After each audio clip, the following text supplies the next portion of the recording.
Live in relationship का culture भारतीय संस्कृति में कहीं रहा ही नहीं। हाँ, लेकिन वेस्टर्न कल्चर को देख करके आज की युवा पीढ़ी, विशेषकर जो मेट्रो सिटीज़ में रहने वाली लगी है, अच्छा बच्चे अथवा बच्ची जो जो फाइनेंशियल कैपेबल हो गए हैं, जो जॉब कर रहे हैं, अब वो बंधन को स्वीकारना नहीं चाहते। तर्क ये देते हैं विवाह कर लेंगे, शादी कर लेंगे, आपस में पटेगी नहीं, डाइवोर्स हो जाएगा, फिर एक दूसरे को देना पड़ेगा। इससे अच्छा एक दूसरे को हम शादी के पहले अच्छे से समझ लें। और क्यों बंधना बंधन में? जब तक मन कर रहा है तब तक साथ रहेंगे, मन नहीं करेगा तो वैसे ही छोड़ देंगे, फिर किसी दूसरे के साथ रहने लगेंगे, है ना? तो ऐसा कौन रहता है? ऐसा पशु रहता है। वो किसी एक से बंध करके नहीं रहता है, जिसके साथ इच्छा उसके साथ रहता है। अथवा ऐसा कौन करता है, पता है आपको? जो सिर्फ शरीर की भूख के लिए जीना चाहता है, जो जिम्मेदारियों से भागना चाहता है। विवाह जो किया जाता है धर्म के प्रवाह को आगे बढ़ाने के लिए किया जाता है।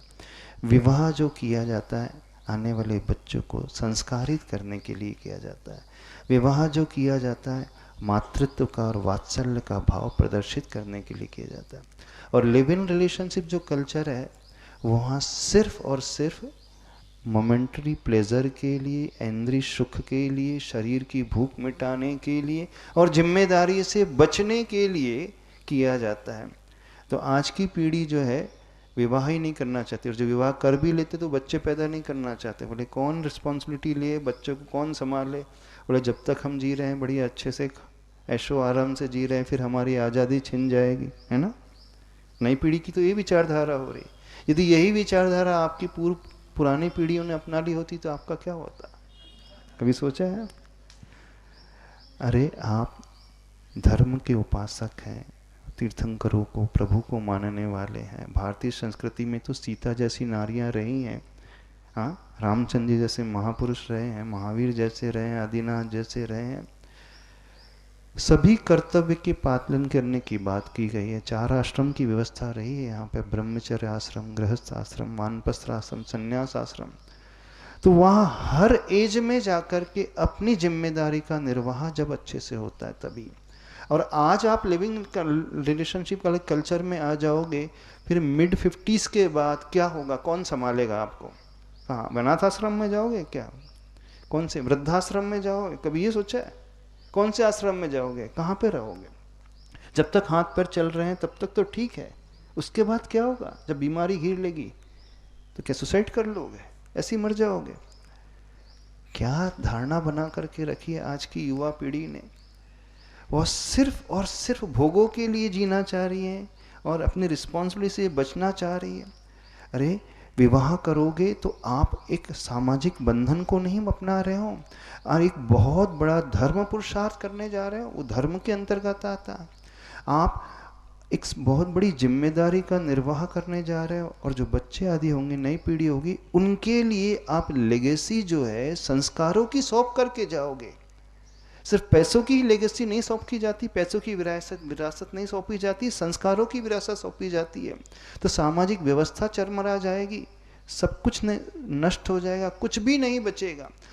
और ऐसे ही लोग आज वर्तमान में डिप्रेशन में जाते हैं, क्योंकि कोई उनके साथ रहने वाला नहीं होता है, अपने भावों को, इमोशंस को शेयर करने वाला नहीं होता है।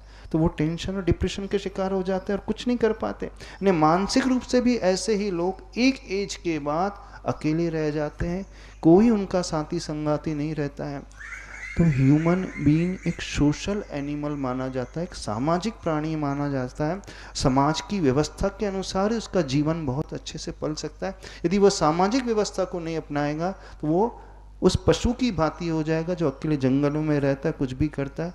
पशुओं को कोई समाज की आवश्यकता नहीं होती, पशु को कोई परिवार की आवश्यकता नहीं होती, किसी बंधन की आवश्यकता नहीं होती है। लेकिन जो मनुष्य होता है वो एक सामाजिक बंधन को स्वीकार करता है और धार्मिक बंधन को स्वीकार करता है, और उसी में उसका कल्याण छिपा होता है। तो इस कल्चर को बिल्कुल दूर रखो, आज नहीं तो कल जो इस कल्चर को प्रमोट कर रहे हैं वो पछताएंगे और बाद में रिग्रेट करेंगे, फ्यूचर में रिग्रेट करो। उससे पूर्व आज ही समझ जाओ, आप जिस भी धर्म को मानते हो, जिस भी अपने इष्ट को मानते हो, और पुराने संस्कारवान पुरुषों को, महिलाओं को देखो जिन्होंने अपनी धर्म की संस्कृति के लिए, समाज की संस्कृति के लिए, राष्ट्र की संस्कृति के लिए अपना बलिदान दे दिया।